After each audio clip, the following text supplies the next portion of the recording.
Olá, meus queridos ouvintes da Web Rádio Bela. Mais uma vez, estamos com uma convidada, a doutora Karine Pires, que vai falar um pouco mais desse mês de fevereiro, no qual os laços de solidariedade vêm dizendo da prevenção da leucemia e de outras doenças mais. Mas, especificamente, a doutora Karine está aqui e ela vai se apresentar para vocês. Um grande abraço. Bom dia a todos, o meu nome é Karina Todeschini Pires, eu sou médica, oncohematologista pediátrica e hemoterapeuta, e é um prazer estar aqui com vocês conversando um pouquinho sobre um tema tão relevante. Doutora Karine, uma das nossas curiosidades sempre dos nossos convidados é saber aonde trabalhou, onde trabalha, a sua formação. Pode falar para os nossos ouvintes? Bom, vamos lá. Eu sou médica, me formei pela Faculdade Souza Marques, fiz como especialidade inicialmente pediatria, depois eu fiz oncohematologia pediátrica e a partir daí eu conheci o mundo da hemoterapia e me apaixonei por esse universo. Então eu fiz uma pós-graduação na ENSP como gestão de hemocentros e fiz também uma pós-graduação no Hemorio em imunohematologia eritrocitária e plaquetária. Então, desde então, eu venho trabalhando nessa área da hemoterapia, sou responsável técnica aqui pela agência transfusional do Hospital Adão Pereira Nunes já há aproximadamente uns 18, 20 anos, E trabalho em alguns outros hospitais também, dando assistência hemoterápica. Que ótimo, É muito bom quando a gente tem um apoio e a credibilidade de uma pessoa que está dentro do nosso contexto, daquilo que a gente quer saber, Doutora Karine, esse mês, então, nós estamos falando da leucemia, E aí, a senhora pode passar para a gente, mais ou menos, a leucemia, a quem ela atinge, como ela atinge? A leucemia é uma doença que ocorre por infiltração de células neoplásicas na medula óssea, que é o órgão responsável pela formação das nossas células sanguíneas, E ela pode acometer qualquer faixa etária. Dependendo do tipo de leucemia, algumas leucemias são mais prevalentes na infância, outras mais na vida adulta, outra mais na fase da terceira idade. Então, existem vários tipos, mas é uma doença que pode acometer qualquer faixa etária. Sim. Então, no caso, criança também, ela pode ser adquirida ou congênita? Na verdade, a leucemia, existem estudos que falam que ela tem uma predisposição genética, mas existem também pacientes que não têm nenhum histórico familiar de câncer e que, porventura, abrem um quadro de leucemia, E pode realmente acometer crianças, adultos, idosos. E assim, a origem da leucemia é uma deficiência orgânica? Na verdade, ela é uma proliferação de células neoplásicas na medula óssea, Existem vários estudos sobre os gatilhos que podem fazer essa proliferação, esse crescimento celular anormal iniciar, mas é tudo nada muito definido. Quando a senhora fala as células neoplásicas, na verdade, cancerígenas. Cancerígenas. Isso. Então, existe uma forma mais aplicada para combater a leucemia? Na verdade, eu acho que todo câncer, você deve ter uma vida saudável, bons hábitos. É muito importante também consultas médicas regulares, porque lembrando que muito importante para o sucesso do tratamento, caso a leucemia apareça, assim como qualquer outra doença, é o diagnóstico precoce. Então isso é muito importante. Então a gente consultar regularmente um médico, fazer exames, no caso das crianças, ter as suas consultas pediátricas, fazer uma boa puericultura, os idosos terem um bom acompanhamento geriátrico, enfim, acompanhamento médico e prevenção é sempre muito importante para qualquer tipo de doença.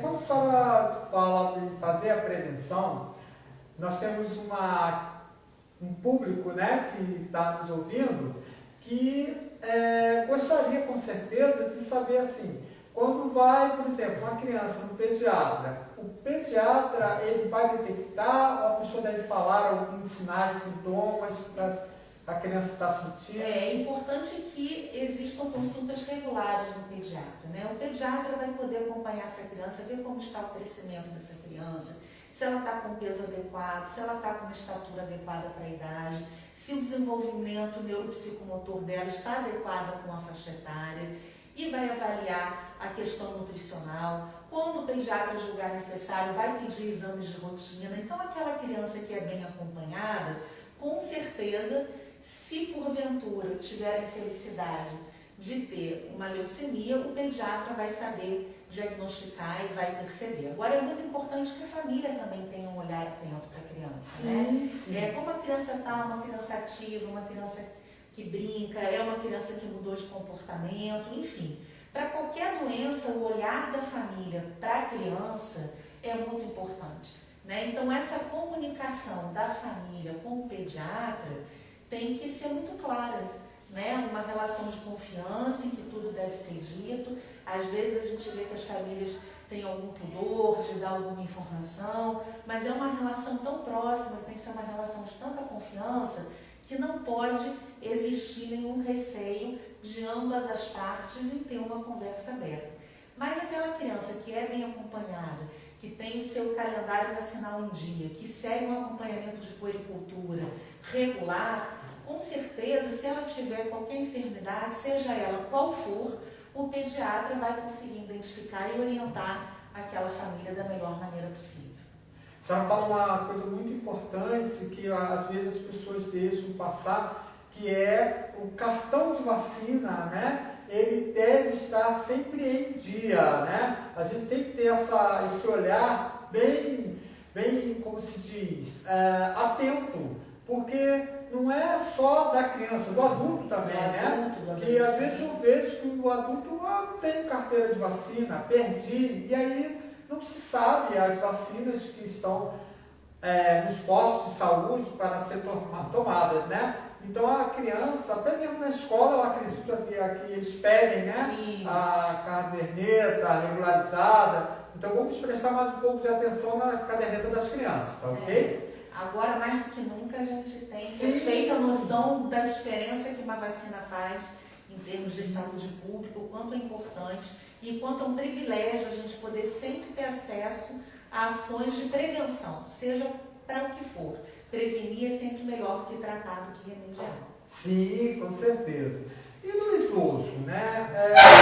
Se por acaso a pessoa no período todo fez acompanhamento médico, aí já está idoso, e aí que se descobre que ele tem leucemia.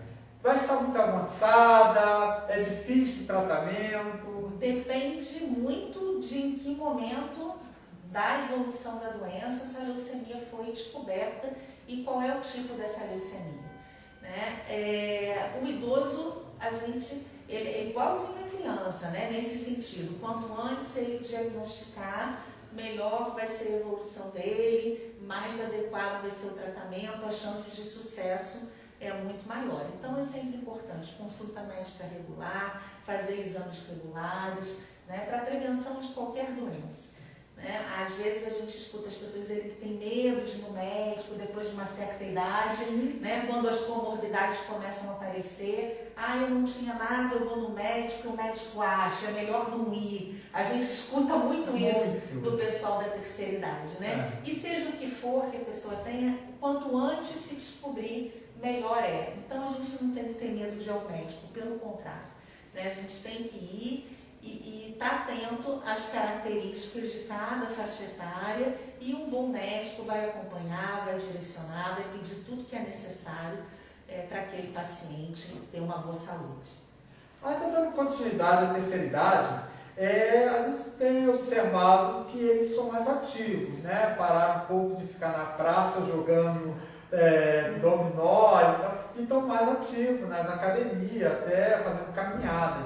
Quando a senhora citou da vida saudável, né? Além dessa atividade física, o que mais um idoso, uma pessoa deve fazer para evitar a leucemia? Eu acho que sim, é importante a gente pontuar, Célio, que não existe nada de específico a gente tem que fazer isso ou aquilo para evitar a leucemia propriamente dita.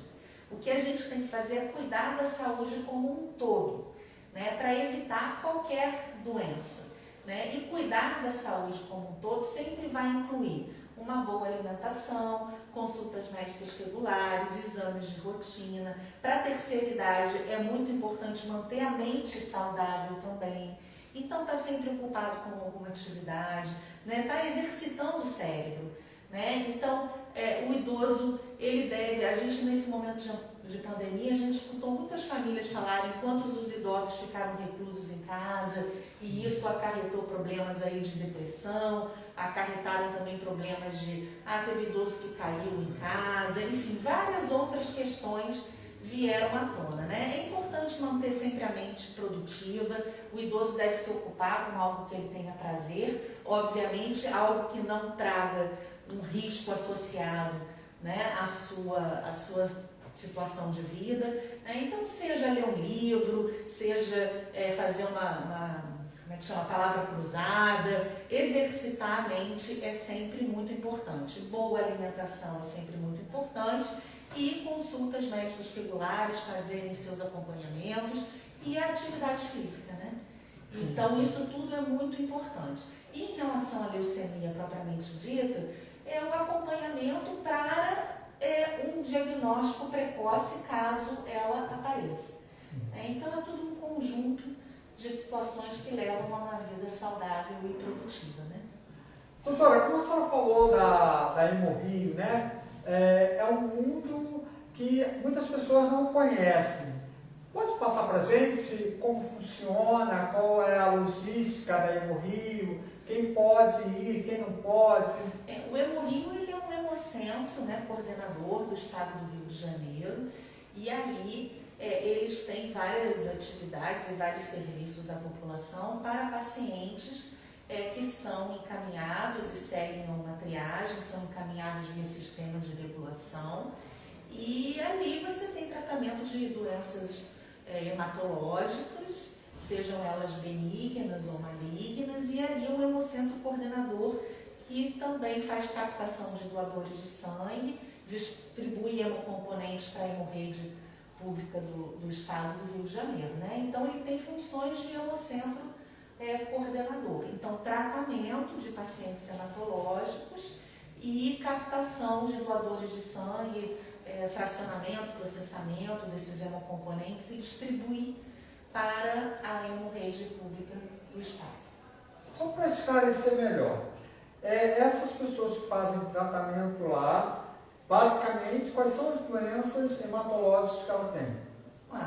Leucemia, anemias congênitas, como anemia falciforme, talassemias, doenças como aplasia de medula. Então, existem uma série de doenças hematológicas. Ninguém deve procurar o hemorrio diretamente para ser atendido. Geralmente, os pacientes são encaminhados a partir de um diagnóstico primário desse tipo de doença. E esses diagnósticos, eles são feitos em clínicas da família, em postos de saúde, né, ou em algum hospital que a pessoa tenha internado por algum motivo e tenha se descoberto alguma doença com necessidade de um acompanhamento hematológico específico.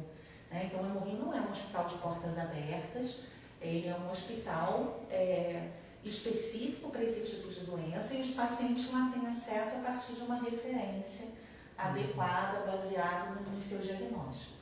Sim.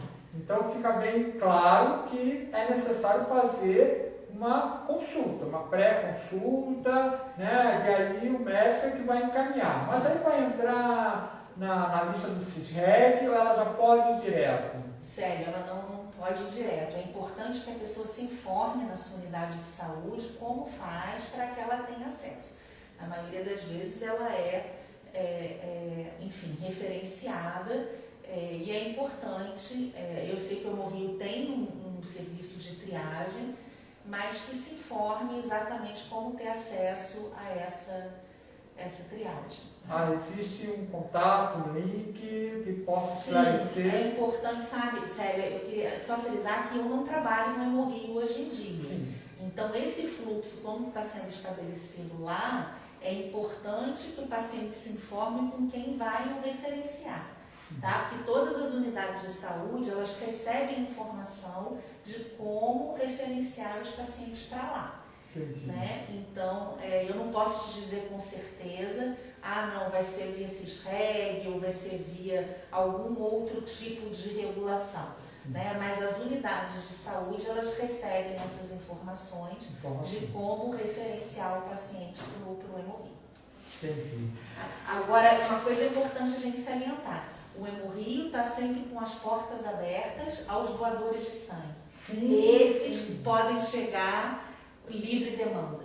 Ótimo. Né? Existe um serviço do Disque Sangue, que você pode agendar a sua doação, mas também o hemorrio está de braços abertos para receber os doadores a livre demanda. Entendi. E esses doadores vão passar pela triagem, é isso? Isso. Esses doadores, eles chegam, primeiro eles fazem um cadastro, aí eles recebem um questionário, aí eles passam por uma triagem por um profissional capacitado, né, para avaliar se ele está em condições de doar ou não, para esclarecer qualquer dúvida que eventualmente aquele doador possa ter. Então é toda uma equipe que está lá, com certeza, de braços abertos para receber os doadores. Às vezes as pessoas me perguntam, se para doar sangue eu tenho que estar em jejum. Não, pelo contrário. O ideal é que a pessoa esteja bem alimentada. Mas bem alimentada significa uma alimentação de qualidade. O que a gente recomenda é que não exista um excesso na ingesta de alimentos muito gordurosos na véspera da doação. Então isso é importante, mas tem que estar bem alimentado. Bebidas alcoólicas. A ausência de bebidas alcoólicas, de bebidas gordurosas. Isso é vai importante. ajudar muito na qualidade do sangue, né? Isso, exatamente. E no bem-estar do doador também ao realizar a doação. Durante. E o pessoal às vezes fala assim, eu acho que eu doei 2 litros.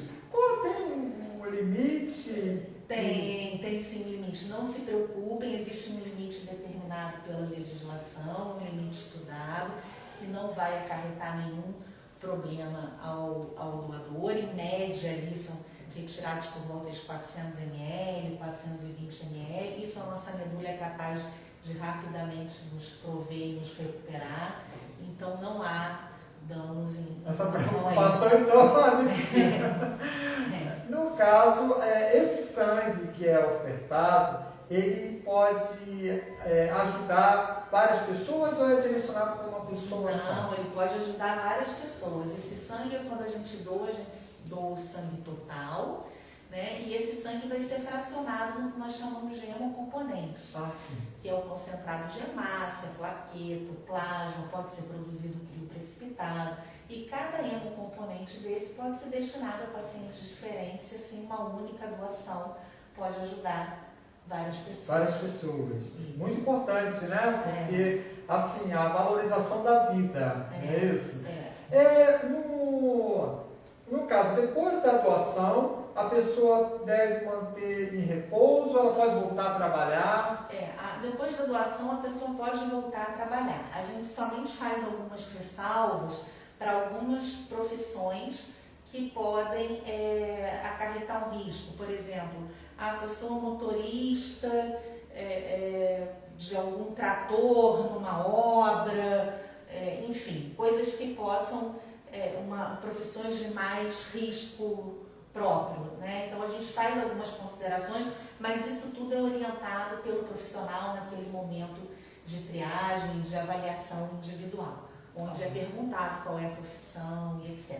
É muito importante que o doador tenha dormido bem, né, na véspera da doação, tenha dormido bem pelo menos 6 horas.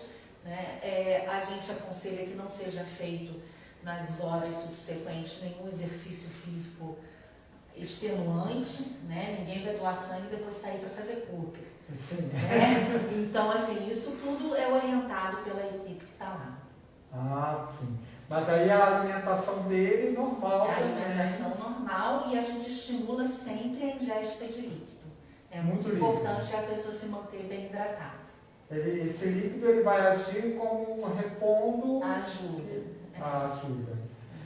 Doutora, mais uma coisa. No seu trabalho atualmente, existe algum tipo de doença que a senhora está acompanhando, que possa nos despertar também uma certa prevenção, uma doença hematológica que possa criar, né, em nós uma atenção maior? Eu acho que as anemias, né, Célio? Hoje em dia as pessoas cada vez se alimentam pior em relação à qualidade, né? Hoje em dia a vida está muito prática, muito rápida, muito dinâmica, as pessoas estão sempre com muita pressa e muitas vezes elas não se atentam para a qualidade daquilo que está ingerindo. Né? E algumas questões também de algumas opções alimentares que as pessoas fazem. Eu não vou comer carne vermelha, eu não vou comer proteína. Enfim, é importante que as pessoas que façam essas opções de alimentação também procurem um aconselhamento. Eu não quero mais comer carne, não tem problema nenhum, mas o que eu vou ingerir para que, uma vez eu deixando de comer carne, isso não prejudique a minha saúde, né, ou só me traga benefícios. As pessoas têm que estar mais atentas à qualidade daquilo que elas comem, né? Então, muitas vezes a gente vê, por exemplo, aqui no hospital, que é um hospital de emergência, porta aberta, em que na maioria das vezes a gente não sabe o histórico dos pacientes que aqui chegam, né? Porque chegam em situações emergenciais, a gente vê como grande parte da população é anêmica, sem ter, na verdade, nenhuma doença hematológica propriamente dita. Então, na maioria das vezes, essa anemia é por uma alimentação inadequada, é chamada anemia ferropriva.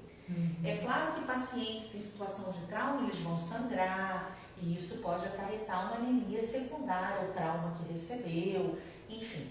Mas a gente vê que uma grande parte da população chega aqui com anemia.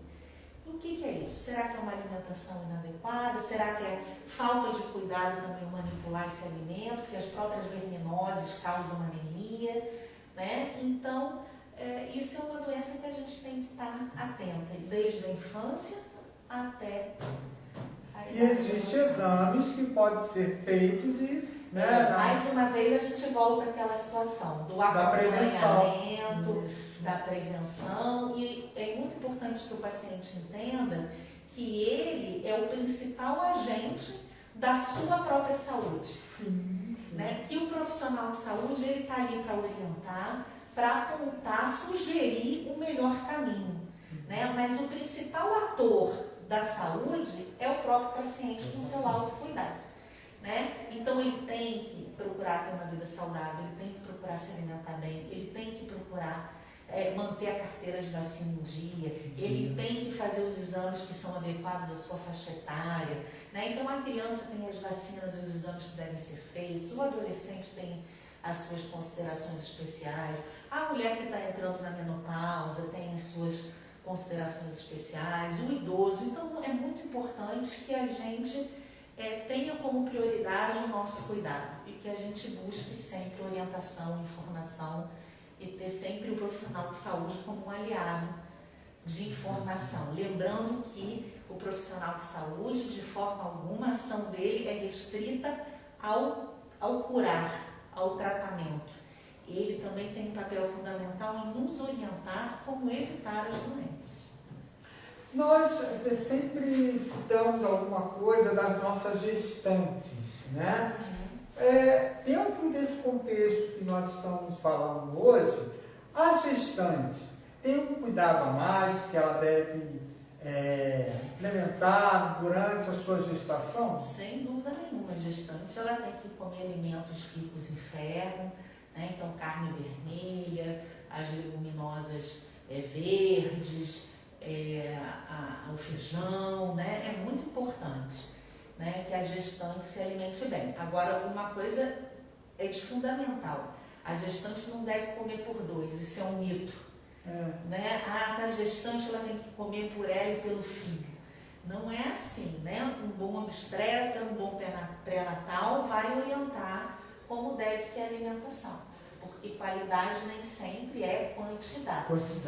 E isso, às vezes, a gente confunde um pouco os conceitos. Mas a gestante tem que ter, sim, uma preocupação especial, uma atenção maior ainda à sua alimentação por conta do bebê que ela está gerando.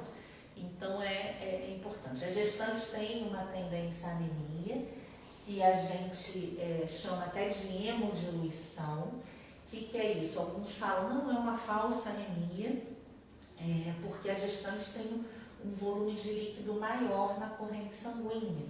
Sim. Então, isso faz com que no exame o hematócrito dela seja um pouquinho menor, mas a hemoglobina não altera com o exame. Então, o bom obstetra sabe avaliar isso e vai orientar também na prevenção de uma anemia. Vocês estão ouvindo, né, minhas gestantes? Olha, muito cuidado, né, com a sua própria saúde, até porque você está com uma vida, né, já gerando aí. Então, vamos acompanhar aqui o aconselhamento da nossa doutora. Doutora, no período em que a criança está em desenvolvimento, a gente já falou, né, de observar a evolução da criança, ela tem que ser ativa e tal. Quando está na evolução, e aí entra naquela questão da adolescência, esse período, o adolescente já se acha dono de si, aí já não quer ir mais ao médico, já não quer mais fazer aquelas coisas que eles falam, é mico, né? Minha mãe está me levando ao médico, é mico. O que a gente pode aconselhar esses adolescentes que muitos devem estar ouvindo a gente?